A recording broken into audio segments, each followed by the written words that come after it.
You are listening to Eat Meat Sparingly, a Word of Wisdom podcast. I am your host, Ali Essig.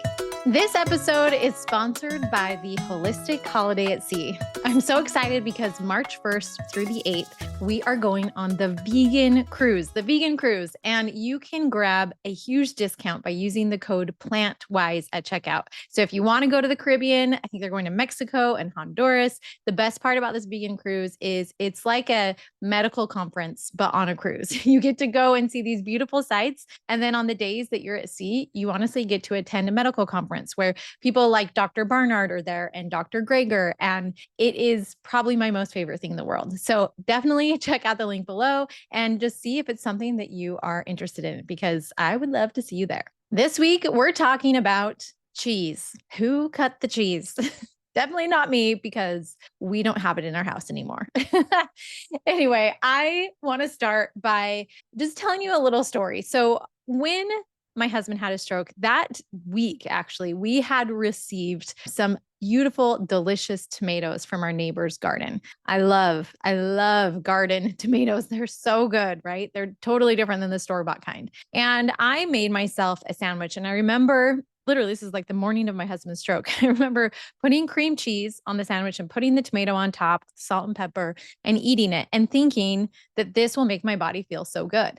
But I was surprised because I felt a little bit off. I was like, I thought this was healthy. Like I just made myself a really healthy sandwich, but it doesn't feel right in my body. It's like my body knew. My body knew that what my brain didn't, because I didn't understand the research. Well, of course, later that day, I had exercised, I went to work out. And then when I was in the shower, I had my neighbor walk into my house and come and knock on my bathroom door saying that my husband had been trying to get a hold of me. He couldn't get a hold of me. He was in the hospital. And you know the rest of the story, right? As I was doing my research about eating more of a plant-forward diet, and even before we actually went all in on the plant-based train, I had read the book, How Not to Die. And when I read the book, How Not to Die, it reminded me of the Word of Wisdom. And I was like, let's maybe experiment a couple days a week of meatless meals. And so we did. But I kept the cheese. I did not go cheeseless. And honestly, in the Word of Wisdom, it doesn't talk about cheese. So, it's fine, right? And I don't think it necessarily helped our health to just cut out the animal products and to keep all the cheese. And I'm like the type of person, well, my husband's the type of person that for date nights, he would love to go to a charcuterie board restaurant that we have nearby. I don't even know if it's still open, but that's what we would do. Like he loved cheese, and cheese is delicious. Don't get me wrong. Whenever I'd make lasagna, he'd be like, add more cheese. Like I knew that I could make pretty much any dish taste good by adding more cheese. And it's interesting now, even cooking in a plant-based way, because I think the true skill is someone who can make plants taste good, because it's pretty dang easy to make anything taste good when you just add cream or cheese or whatever it is. Like it literally makes anything taste good. And so the true skill is trying not to use cheese, right? Trying not to use even animal products in general, because we know that we can make meat taste good easily. As we came back from the hospital, and of course it took us a month just to kind of get our bearings. But when I was finally ready to dive into how to follow a heart healthy diet, I was recommended the book Eat to Live by my brother-in-law. And so I started to read that book, and it's amazing. I think it's great. We actually used that as our jumping off point by following the Eat to Live framework and having a huge salad every day. And we were literally driving to the temple. And at that time, the temple in DC was closed. And so we were going to Pennsylvania, and we just wanted more direction and guidance considering what had just happened. And my husband didn't have to work as much because of his eyes. So we're on our drive, we're listening to the book on Audible. And my husband said, I think I could give up meat. But I don't know if I could ever give up cheese. How many of you have said that? How many of you have thought that? Like, I could give up meat, but I don't think I could ever give up cheese. I hear you. And there's two types of people in this world. There's those who are cravers, right? They just crave cheese. And my husband was definitely one of those. And then you have enhancers, where people can probably do without cheese, but there are some dishes, maybe salads, where cheese does make a big difference. If it's something like a feta cheese or a goat cheese, for example, like it definitely adds a unique flavor and can enhance the dish, but you don't necessarily crave it. Like you don't need it. Dr. Barnard has a whole book all about dairy and cheese called The Cheese Trap. And he talks about enhancers versus cravers and how marketing has really gone after those cravers, those people who want cheese, because they found that over time, people have been drinking less milk. You see it. When I grew up, there was like no option for anything that was not actual cow's milk. And now you have like 20 different options for plant-based milks or even lactose-free milk, that it's a totally different world. And so because of that, the marketing has been in order to keep the dairy high, we have been marketed to consume more cheese, right?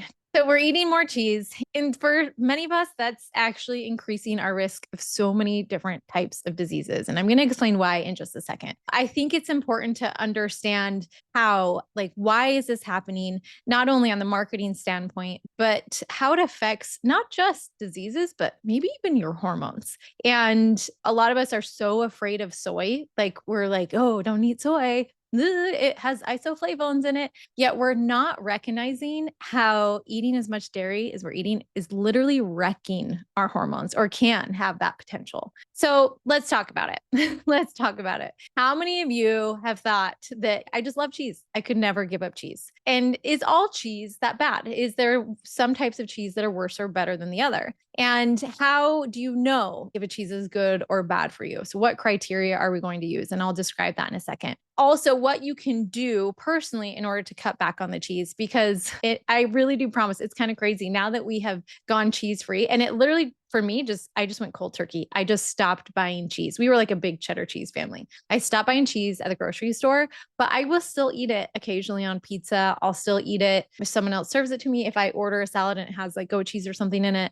But in general, I don't buy it. That's how I set my boundaries personally. I don't buy meat. I don't buy cheese unless on a very random occasion, like my kids put in cheese sticks or something. But that's very rare. And doing that, it's been amazing how you realize that cheese doesn't really have a big taste, especially if it's not like a fancy fermented cheese. A lot of times we just add cheese to our burrito. We add cheese to our salad. We add cheese to all these different things and you don't even taste it. And it adds a ton of calories. Cheese is very, very nutrient dense. There's a ton of calories. So even just for weight loss purposes, I would say more than taking out milk, taking out cheese makes a big difference. So let's go over what makes some cheeses more unhealthy than others. And the biggest thing, which was on the piece of paper when we left the hospital telling us we need to follow a heart healthy diet, was that we needed to avoid saturated fat. And so when I tried to understand, okay, we need to avoid saturated fat, where is saturated fat found? Like, I have no idea what foods to eat. And I remember the very first thing that I noticed with saturated fat was my peanut butter jar. Like, we went home from the hospital, we make a peanut butter jelly sandwich, and you're like, oh, there's 1 gram of saturated fat. So should you avoid all saturated fat? No, it's okay for you to have around 10 grams of saturated fat a day, but the lower amounts, the better. And this is where it really shocks people. As I've met with people one-on-one, especially if they're not plant-based, but wanting to lose weight and feel better and regulate their hormones, a lot of times they're addicted to cheese. And that's like step one, right? Because it is the number one source of saturated fat in the American diet. Cheese is the number one source of saturated fat in the American diet. And then the argument is, but I thought it was okay to have fat. Yes, it's perfectly okay to have healthy fats from like walnuts and avocados. If you're trying to lose weight, you might want to eat those in moderation. But yes, those polyunsaturated fats are incredibly healthy for you. Monounsaturated fats, polyunsaturated fats, but not all fat is created equal. And that is the most important lesson I want you to take away from this. Not all fat is created equal. Saturated fat is literally the biggest driver to what? Heart disease, diabetes, Alzheimer's disease, and so much more. Breast cancer is going to affect breast cancer, prostate cancer, so many other things. And so it is so important to minimize your intake of saturated fat. Okay, what else could make cheese considered unhealthy? It's super high in sodium. Yeah, it's really flavorful. It's really good. You know why? Because there's salt in it. It's really high in sodium and it's a very calorie dense food. Very calorie dense. There's a lot of calories per bite. No wonder you feel full and satiated when you eat cheese because there's a heck of a ton of calories in there. And it's much better for you, I would say, to eat nuts over cheese any day. If I am given a charcuterie board, I'm definitely not going to eat the processed meat because that's a group 1 carcinogen. And I'm going to minimize, if not completely avoid the cheese, but I'll eat the nuts.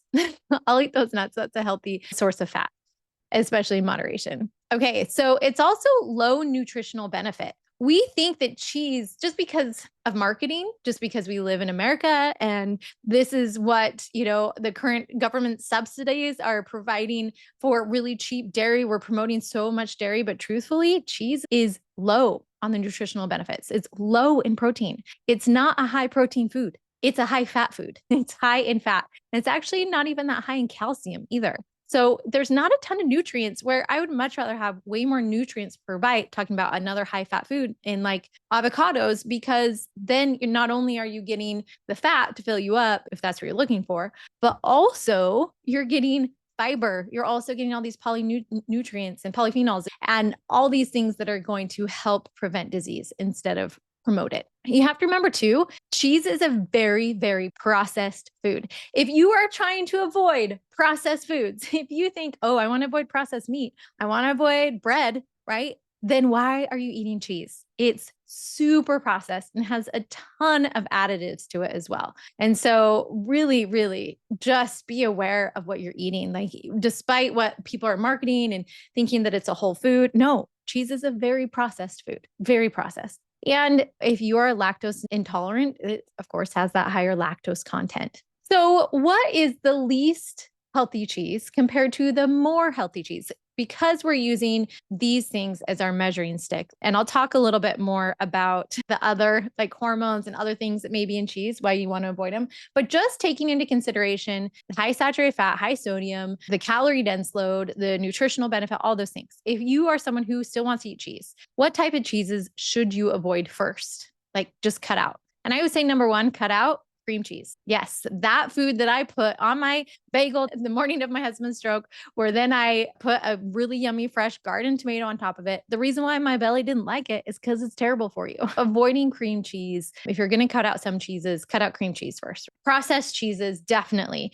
Cheese spreads. Ugh, cut those out. American cheeses, they're high in sodium, other stabilizers. So yes, cut out American cheese, cheese spreads, processed cheese. And then the aged hard cheeses, now they have some benefits of being fermented, which I'll talk about a little bit more in a second, but they're also very calorie dense, right? So very high in saturated fat and very high in sodium and very high in calories. And then you have the brined or the high salt cheeses like feta cheese, right? Feta cheese, salt is a concern. Feta is lower in fat than many other cheeses, but it's high in sodium. And then you have the soft mold ripened creamy cheeses.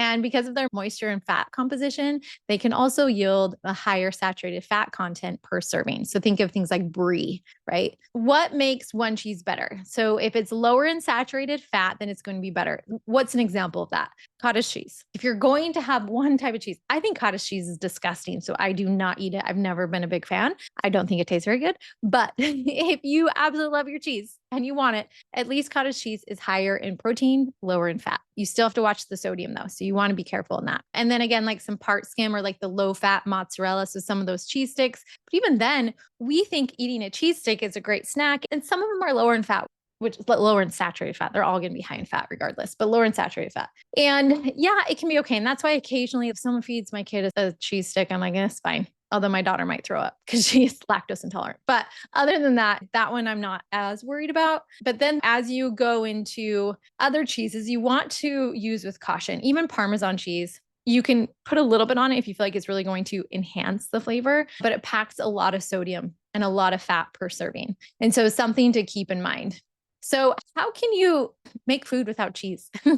Cream, I would say also is one of the highest sources of saturated fat. So how do you make a soup without cream? And there's so many options. That's why I have my Plant-Wise YouTube channels, because I want to show you, okay, instead of this, we're going to use cashews. Cashews is actually considered the vegan cow because you can cream cashews and then put them in things like sauces and soups. I also really like using tofu and creaming tofu and putting that in sauces and soups. You do have to be careful because it will curdle if you boil it.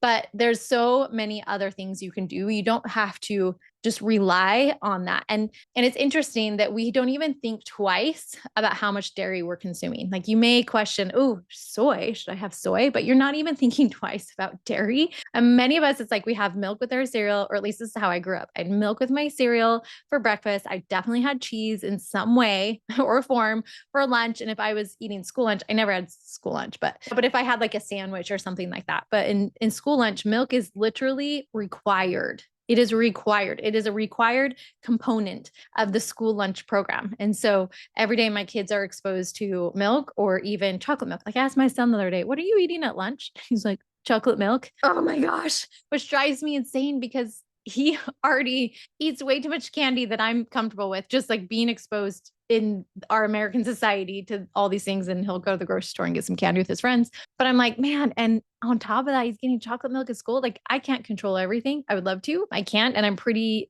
easygoing when it comes to my kids because I don't want them to have like complexes about this all. And so I just control what I can control. And that's what I feed my children. And if they don't want to make a homemade lunch, then that's what they're getting. Okay. So what about fermented cheeses? Because if you have heard Simon Hill, he talks about if you're going to be plant-based for health reasons and you want to know what is the healthiest types of animal products that you can be eating, he's really good at saying, okay, fish, if you're going to have animal products, low fat fish, like not the super high fatty ones, but more lower fat, fatty fish. He'll also say yogurt, because of the fermented benefits. And he'll say eggs for some people, as long as your cholesterol isn't high. And he's also said fermented cheeses, some fermented cheeses. And the reason why is they retain that beneficial bacteria. And especially if it's labeled like the contains live and active cultures, things like that can be beneficial. And so what type of cheeses are actually fermented? Because that's the biggest question. Okay.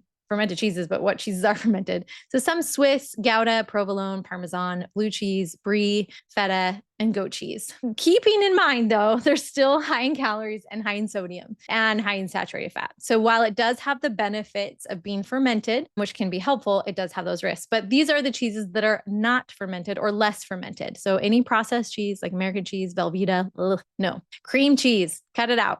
Ricotta, paneer, queso fresca, none of that is fermented. So you're not getting any type of health benefit in that sense. But, all real cheese actually start as fermented foods. And the difference between something like brie or feta, which still has these live active bacteria, and something like cream cheese or American cheese is the fermentation and aging process. So that's why some cheeses can actually help your gut, why others can destroy it or aren't very good for it, right? But saturated fat is not great for your gut. So again, this two-edged sword. Yes, it's beneficial in some way, but then it's not beneficial because the saturated fat. Now I want to go deeper. So that was just kind of surface level information. Now it's time to go the next level. And I want to talk about IGF-1. Okay. So IGF-1 is the hidden hormone link between cheese and chronic disease. IGF-1 is insulin-like growth factor 1. It's a naturally occurring growth hormone found in both humans and animals. It's essential for childhood development, but when elevated in adults, it is linked to a higher risk of several chronic diseases.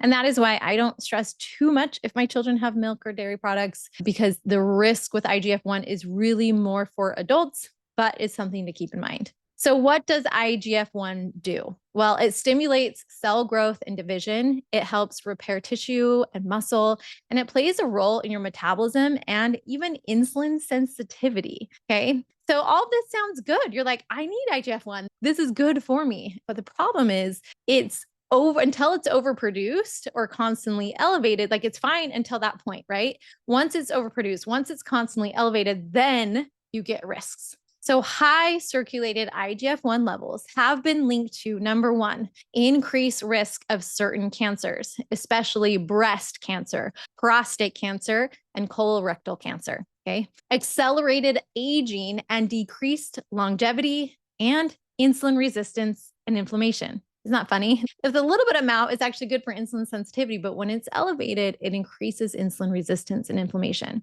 So multiple studies, including the Harvard and Adventist Health studies, show that diets high in animal protein, especially dairy, stimulate the body to produce more IGF-1. Why? because dairy naturally contains bovine growth factors that are like IGF-1 from cows. And the amino acid profile of dairy proteins, especially casein, triggers our liver to make more IGF-1.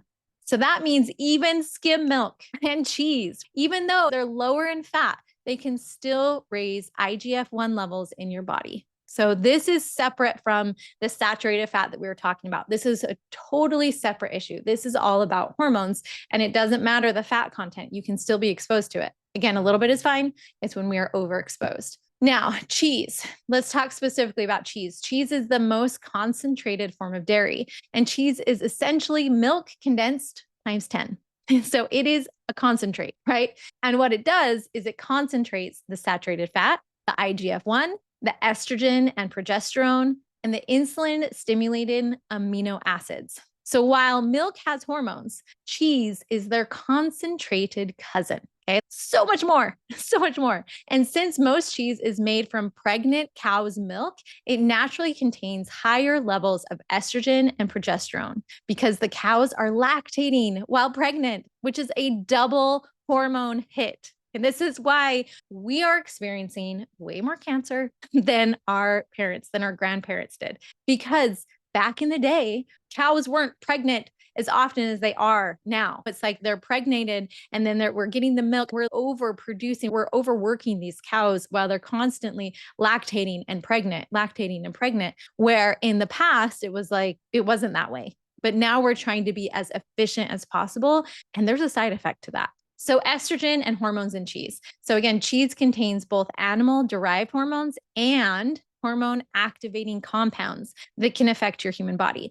So what happens? Here's what happens. Estrogen and progesterone in dairy are bioidentical to human hormones. That is key. Estrogen and progesterone in dairy are bioidentical to human hormones. Even though amounts seem small, they can still influence hormone-sensitive tissues like breasts and prostate cells. So these hormones bind to receptors and can promote cell proliferation. And similar to how synthetic hormones, like in birth control or even HRT, can increase certain cancer risks. And a 2017 study in the British Journal of Cancer found that men who consumed more cheese and dairy fat had higher prostate cancer risk. And other studies show similar trends for breast and ovarian cancers. Now, here's the benefit. If you're eating more of a heart-healthy plant-based diet, if you're minimizing your dairy, plant-based diets lower IGF-1 and estrogen exposure because they are lower in animal protein. They contain phytoestrogens from soys and flax, which we're going to talk about in just a little bit.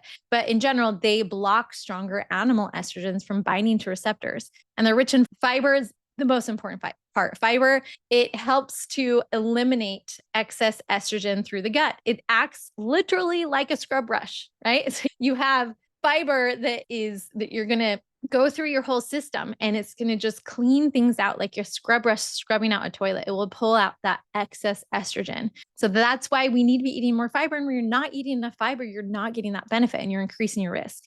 And so, in fact, when people switch to a whole food plant-based diet, IGF levels drop within days and blood levels of IGF-1 binding proteins. So everything improves, right? And these blood levels of IGF-1 binding proteins, which neutralize excess IGF-1, they rise. So it's so good for you. And then I want to go a little bit deeper into perimenopause because during perimenopause, estrogen and progesterone, they fluctuate wildly and they don't just drop steadily like people assume. That's what causes symptoms like hot flashes, mood swings, irregular periods, weight gain, especially around the midsection, and sleep disruption. And right now, HRT or hormone replacement therapy, it's aiming to stabilize those swings by reintroducing small, steady doses of estrogen and sometimes progesterone. But all this is key, right? Not all hormone activity in the body comes from your ovaries, okay? I'm going to repeat this again.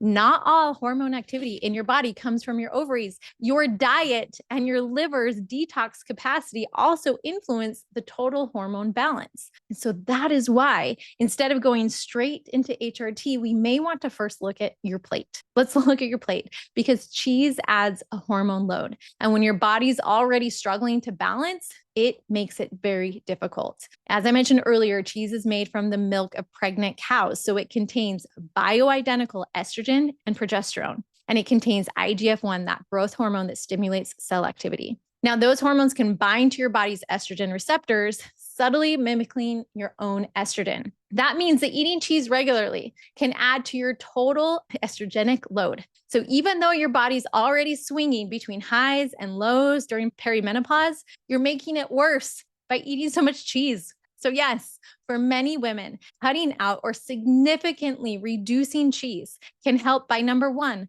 lowering external hormone intake. Number two, supporting natural estrogen metabolism. Number three, reducing inflammation. Dairy fats can promote inflammation. Number four, helping the liver focus on clearing old hormones instead of consistently processing these new ones that they keep getting introduced from food sources like cheese. So some women find that when they cut out dairy, especially cheese, they have fewer hot flashes, less breast tenderness or PMS type symptoms. It's easier for them to lose weight, and they have a more stable energy and mood. Now, I understand that some women will still choose HRT, and it can be very helpful for some, especially if symptoms are severe or affecting sleep, heart, or bone health, but it shouldn't be either or. Think of it like this. Food and lifestyle set the foundation for balanced hormones. HRT is a tool, but not a replacement for that foundation. Cutting out dairy and focusing on fiber-rich plant foods help regulate estrogen naturally.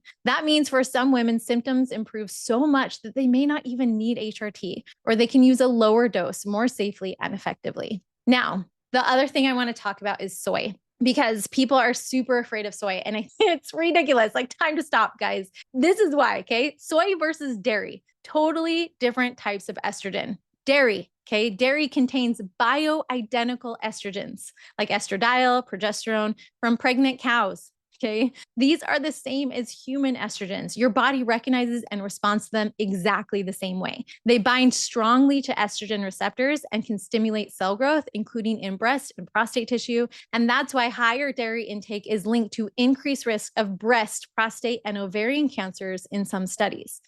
Now, soy, on the other hand, contains phytoestrogens, specifically isoflavones, right? These are not bioidentical to human estrogen. Let me repeat, these are not bioidentical to human estrogen. They're much weaker, about 100 to 1,000 times less potent. They act as selective modulators, meaning that they can mimic estrogen when levels are low, which is super helpful in menopause, or they can block estrogen when levels are high, which is very protective before menopause. So rather than overstimulating estrogen receptors like animal estrogens can, isoflavones can help balance them. They fit into the same receptor locks, but they do not turn the key all the way. They can actually adjust depending on what your body needs. It serves your body. And here's what the research says. When it comes to your breast cancer risk, there was large population studies like the Shanghai Women's Health Study showed that women who eat more soy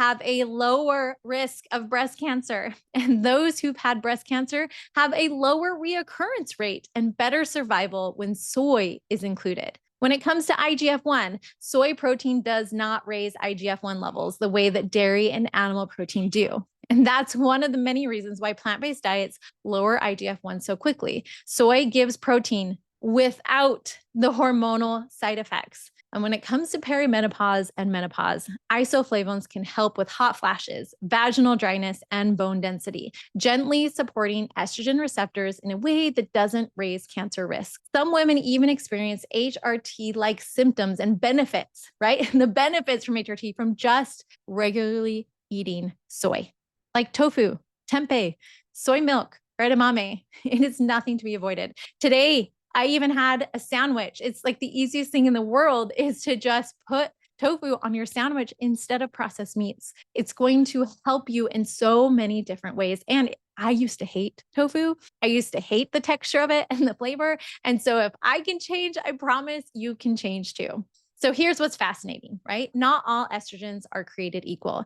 The estrogens in cheese and dairy are bioidentical to ours. your body can't tell the difference. So they can attach to your estrogen receptors and send powerful growth signals. But soy's estrogens, called isoflavones, they're plant-based. They're not bioidentical. They're more like a dimmer switch than an on-off switch. When your body has too much estrogen, they block those strong signals. And when your levels are low, they gently fill in the gap. That's why women in Asia who eat soy daily tend to have fewer menopausal symptoms and much lower cancer rates, especially when it comes to breast cancer, even without using HRT. So the takeaway, if you're in perimenopause or want to balance your hormones naturally, ditching cheese and adding a little more tofu or soy milk might do more for your body than you think. So I hope with this, you have some good takeaways. I'm not going to tell you exactly what to do, but I want to give you the education that I think many women deserve. And here's the thing. The reason why it's so confusing is because there wasn't even studies on women that was done until like 2009. We didn't know. We just didn't know until now, but we do know now. So spread the word. Don't fear soy, but let's reduce the amount of cheese that we're consuming. And it's not just for women, even though I talked about perimenopause and menopause, it's also for men too. It significantly reduces your risk of prostate cancer and colorectal cancer. So it's worth it to me. Cheese, yeah, it's pretty good. And like my husband said, I could go without meat, but not without cheese. But guess what? He can. And all we had to do was stop buying it. We just stopped buying it. We'll have it occasionally. And yes, it's super good on pizza, but it is not an everyday thing. It's a treat thing. I'm not eating ice cream every night like I used to, and I don't miss it. It's insane because I love how I feel.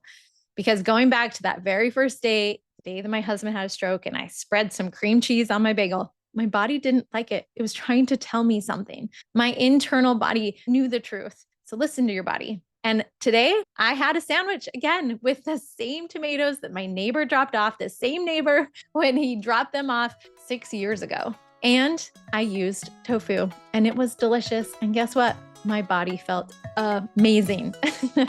I want you to feel good. I'm just here to give you that education and to help you on your journey. All right, I'll see you next time. Thank you for listening to Eat Meat Sparingly, a Word of Wisdom podcast. I'm your host, Ali Essig.